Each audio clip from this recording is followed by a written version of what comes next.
Hi, my name is Kelly Morrow, and continuing from my previous videos, my research question is, do clinical decision support systems reduce or exacerbate disparities in cancer treatment decision-making? To answer this question, I developed a quantitative research methodology using a comparative observational study design. This approach aligns with what we learned in Chapter 11 of our textbook, where research design should match the type of question being asked. Since I am examining relationships between variables and differences across populations, a quantitative design is the most appropriate. More specifically, my study will use a historical perspective study design. This means I will analyze existing healthcare data from cancer patients who were treated in clinical settings where clinical decision support systems are used. The reason I chose a retrospective design is because it allows me to study real-world outcomes using data that has already been collected. This is both practical and appropriate for health informatics research, where large data sets are often available through electronic health records. In this study, my independent variable is the use of clinical decision support systems. My dependent variable is the level of disparity in cancer treatment decision-making.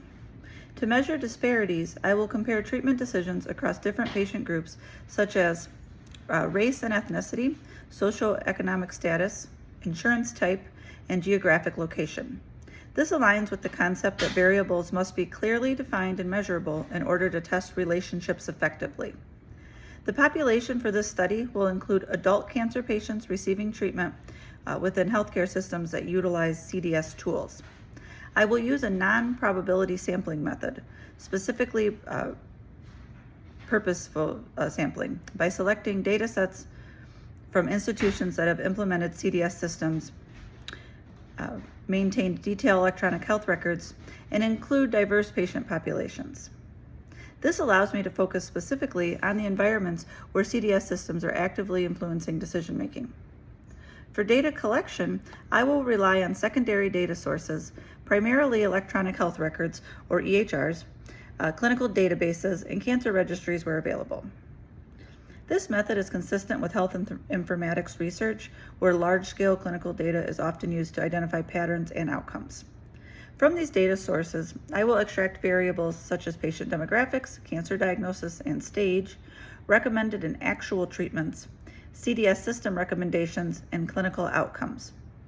To analyze the data, I will use statistical comparison methods to identify whether disparities exist between groups.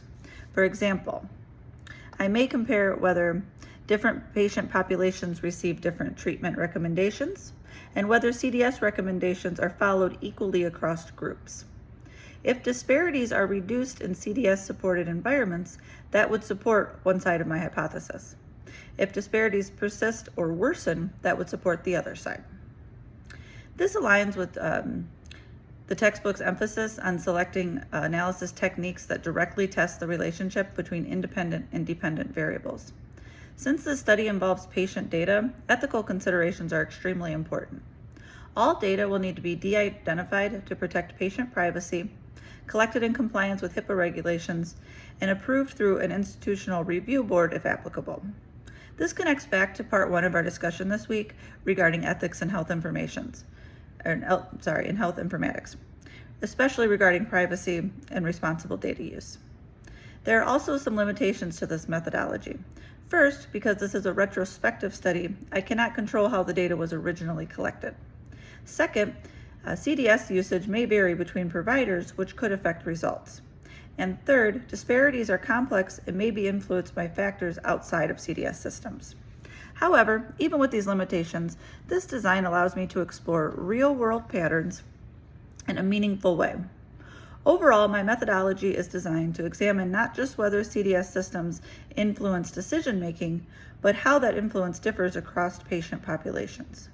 By using a quantitative retrospective approach with real clinical data, I hope to better understand whether these systems are helping to create more equitable care or unintentionally reinforcing existing disparities.